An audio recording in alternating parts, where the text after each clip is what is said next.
Okay, Christmas Eve, 1968. You get out to you're called from your house. Correct. Um, what is that scene like when you get out to the crash? Well, I was here in the house when I got a call from the Pennsylvania State Police. Corporal Woodage said, "Doc, we need you. There's a plane crash someplace. We don't know where it's at, but we could use your help." And I think the fact that I had a four-wheel drive Jeep helped too. So he said, "Can you come into town and we'll take off and look for a place?" Well, the snow was very deep. It was very, very cold. And we took off not knowing. You want me to ramble like this? Oh yeah, go right ahead. Yeah. Okay, not knowing where we were going, except we headed north towards the airport, going up to Mount Jewett and up that way. And nobody really knew where the plane had crashed until after we got to the airport. Apparently they got word that an overflying plane had spotted a fire in a certain area, so they located the area. So we took off and drove as far as we could, but the snow was so deep we had to stop, and then we went by snowmobile, probably a couple miles on a snowmobile down an abandoned railroad line until we got to the crash site. And then we were on a steep embankment. We had to go down this steep bank, and the crash was a couple hundred yards from the bank, but we had to cross this swampy area that we broke through the ice when you walked, and it was terrible. It was miserable, very cold. The wind chill factor, I don't know what it was, but apparently the temperature was around like 11 degrees, but with the wind chill, I don't know what it was, but it was just very cold.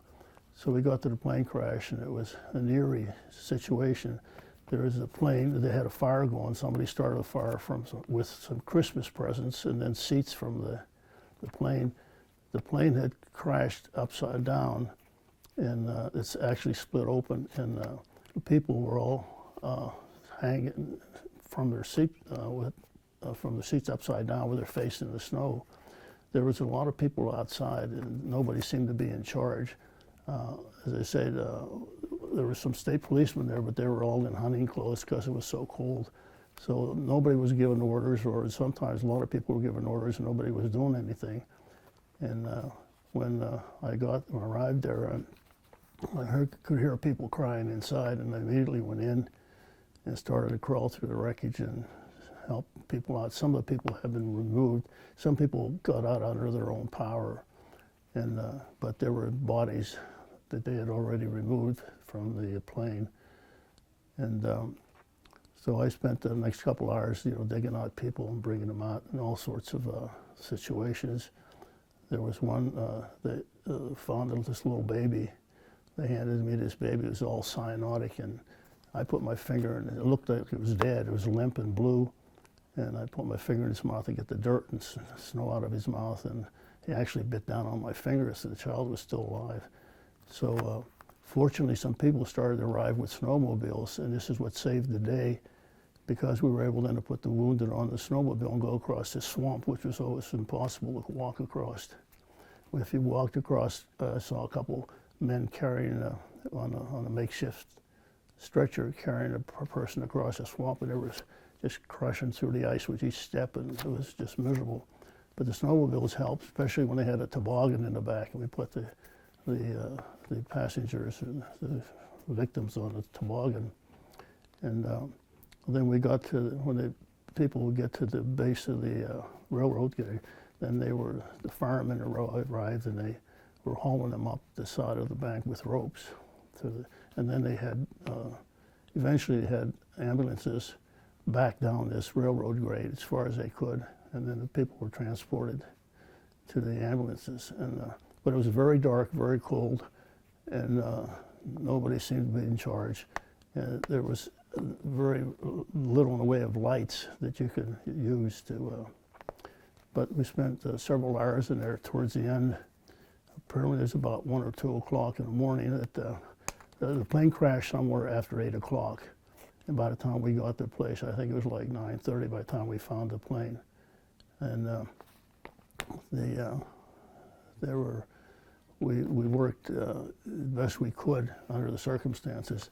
And the triaging the patients was important because they were wasting a lot of their time trying to haul dead bodies out of across the swamp. And I said, the dead bodies aren't going to go anyplace. Let's get all the wounded out and put them on a toboggan and take them across.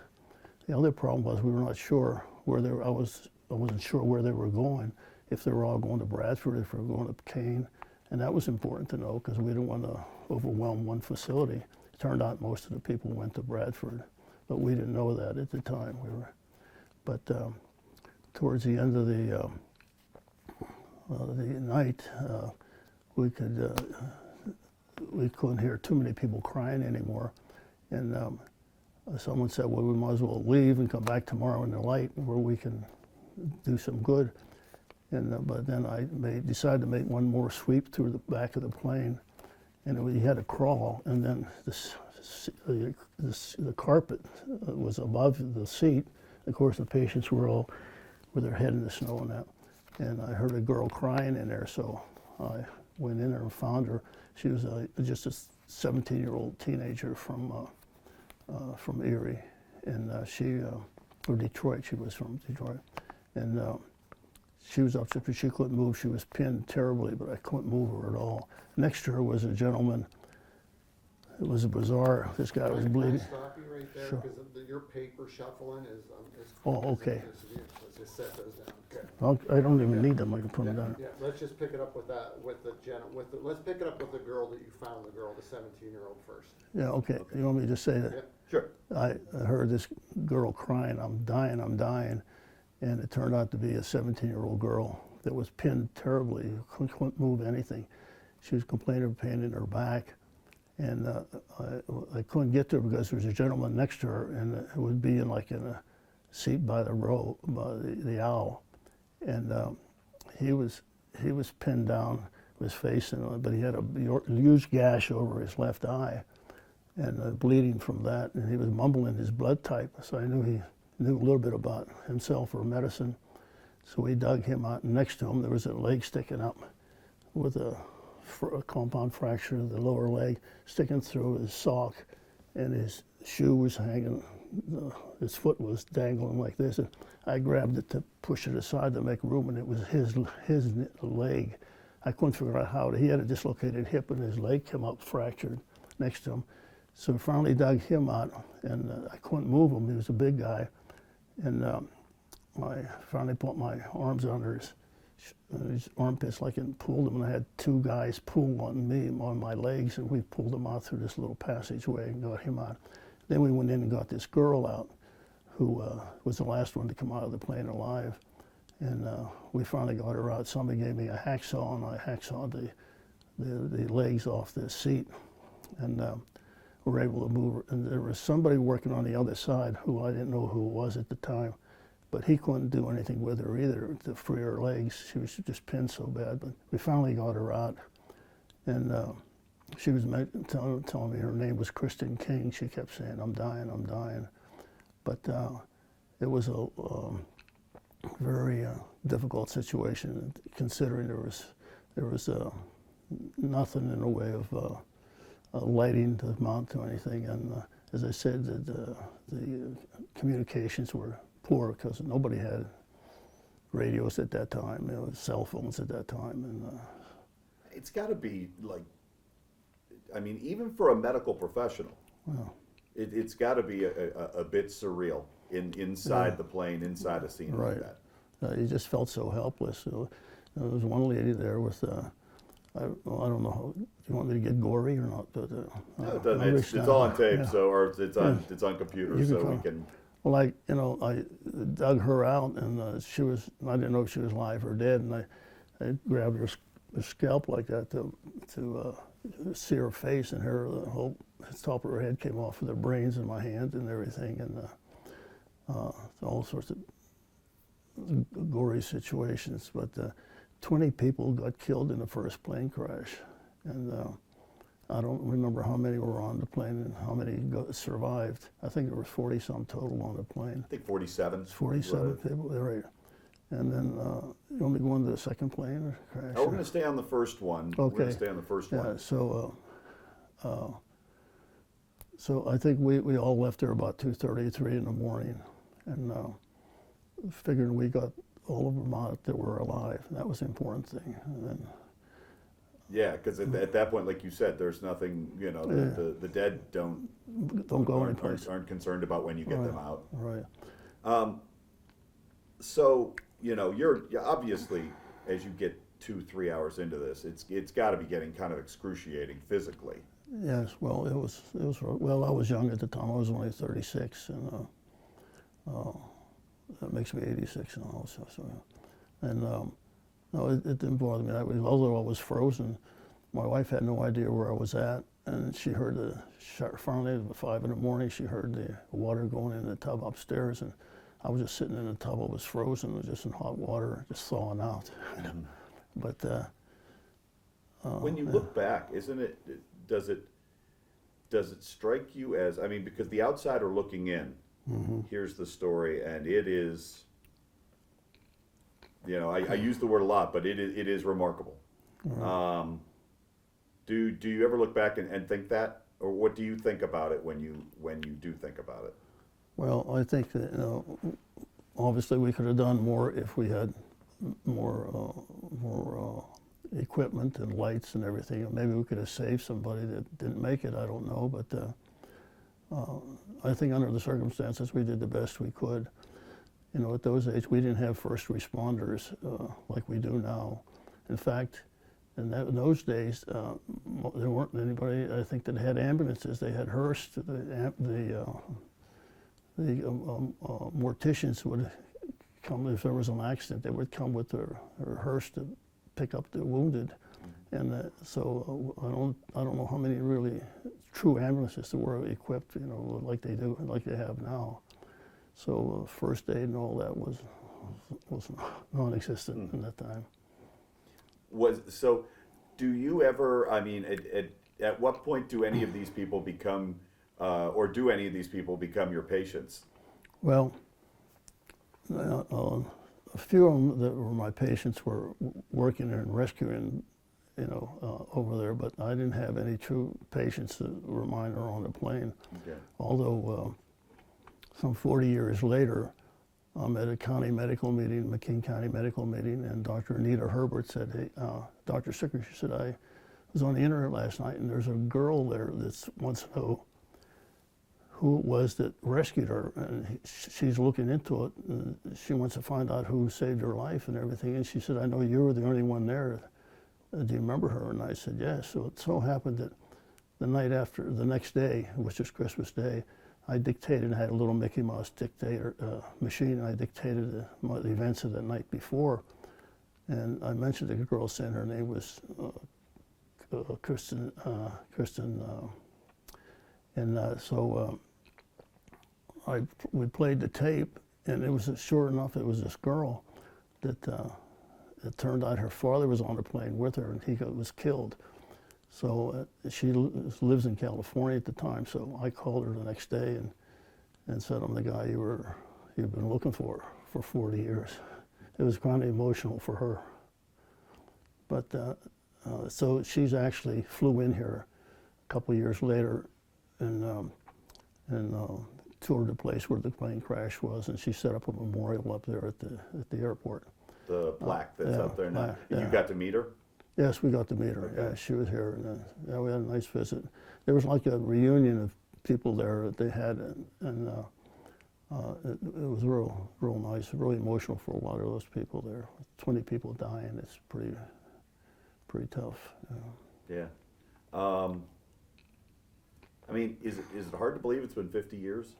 It is hard to believe, yeah. It's time goes fast, and when she came, she wanted to go to the site of the plane crash. Well, a lot of the trees were knocked down at the time when that plane came in, and if you look at the report from the aeronautics division, they talked about where the plane crashed, and so we went looking for it. I had a couple foresters with me. We went out looking for the place where it went down. And of course, things change after 40 years, and particularly in the daylight, it looks different. But we saw this. They said, "This is where the plane crashed," and I said, "This isn't where it was." It turns out that the plane went another like 1,000 yards, clipping trees before it really split open upside down. So we finally found a spot, and it's really in the middle of nowhere. You know, it's several miles north of the Kinzig Bridge, over there, you know, south of Bradford. The plane went down about 3 miles south of the airport, and to this day, I don't think they know why it went down like it did. Now, did you still, was the railroad grade still there? Railroad grade's still there. Yeah. Of course, there was no railings on it, no ties or anything, but it was similar to it was at that night. Yeah. But we had to get out. We had to climb up, pull ourselves up with ropes to get up this steep embankment because the snow was deep, and it was ice. It was just horrendous conditions. Anything else that you think? No, I'm just fascinated by all of it. I know. I mean, I well, know. the one thing is that you mentioned that, you know, there was the last guy that we interviewed, Dan. He was 15 years old when he was the first one to go up into the plane, and he had talked about his experience. But you're only 36 years old. I know you had medical training, but as a 36-year-old, were you prepared? And you had obviously living in a small community. You'd probably never seen anything to that magnitude. No, I'd never seen anything of that magnitude, but it was no big deal. I mean, for me, I mean, I practiced general medicine and had good training, and I felt comfortable doing what I was doing. I mean, was it quick instincts though? Just instincts. You do what you have to do. You know, somebody asked me, well, why did you go in under the plane? You know, why didn't you let somebody else go in there? Because people were crying and screaming. I went under the plane. A lot of people were standing around outside, you know, warming themselves on a fire, and people were crying inside. And I said, why aren't people inside digging them out? You know, I couldn't figure that one out, but it was. And you talk about supplies back then were different. But Yeah. what did you actually did you take with you? Did you? I had my bag with me, but. Thinking maybe if I could, you know, somebody would need morphine or something like that, I could give them to them or whatever. I was going to ask you that is how much actual medicine were you able to practice out there as far as the triaging went? Not much, just more first aid. The important thing, I was able to tell people who were dead and who weren't, because they were just moving everybody across the ice there, you know. And I said, don't waste your time. This person's dead. Leave them here. Let's go with the live ones, you know. And like this little child that we had, we laid the mother on a toboggan and put him on this little child on her chest, and they took off that way. So the live ones went over by toboggan, and I don't know how they eventually got all the dead ones out, but they did. I think they got some out the next day. Yeah. So.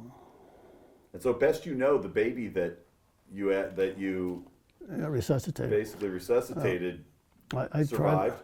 I tried to do a follow-up on that, and it said the child survived, but it was very handicapped after, and I think eventually it expired. I mean, I don't know, years later, but it had some problems because it was blue and anoxic, and when I saw it, I thought it was dead at first because it wasn't breathing. Yeah. So. And then once it bit your hand, bit your finger, right? It bit my finger, and yeah. I would have had my finger in his mouth. The child bit down on my hand, my finger. Anything I haven't touched on, anything we haven't touched on that you think is important? Well, about the first plane crash, or Yeah. No, it's just bizarre the way the whole thing was split up. The plane come in upside down, and the second plane the same thing. Only that went down at the country club, so it was easy to get to. And but there was all degrees of injuries from people that walked out. Apparently uninjured. There's some that multiple fractures.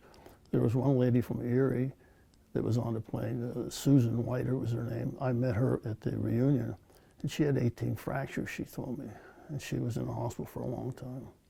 She'd be one to interview. She'd be. We did. We talked to her on Friday. Did you? She lives like 2 minutes, not 2 miles, 2 minutes from where I live. Is that right? Yeah, and I never knew it. I have her address here. I was going to give it to you because she came down to his house eventually. They're lovely people. Her husband Dennis. Yes. Her husband's a pilot. Who's a pilot, yeah, right. Dennis, yeah. The irony of Yeah, that. yeah, so I have it here for you if you wanted. But let's see, Yeah, 4071 West 32nd Street. 4071 West 32nd Street. I have her telephone number too if you need it. I've got that though, but thank you very much. Thank You're you. welcome. You know, I had a big folder, all the newspaper clips and everything, and somebody made a little documentary about this plane crash. The short, let's see, what's his name? From Wilcox, Mike Schultz. I don't know if you know him or not. He does these documentaries, and he made one about that. Anyway, my granddaughter graduated from Duquesne in television and this sort of stuff, and she wants to make a documentary about this thing. So she took all my files about 6 months ago. She has them in Pittsburgh, and she's working on them, and I didn't have anything here, nothing.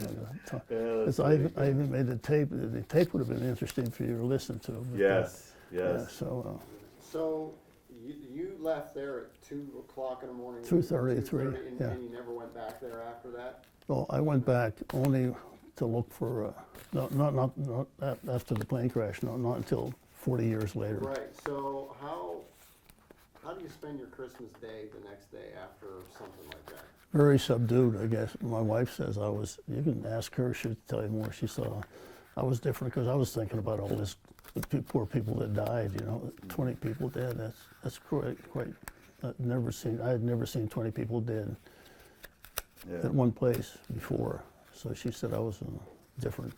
Maybe she has a different way of explaining what I looked, but I guess I was a little bit subdued, but I know I got it for Christmas. I had opened up that night before I got the call.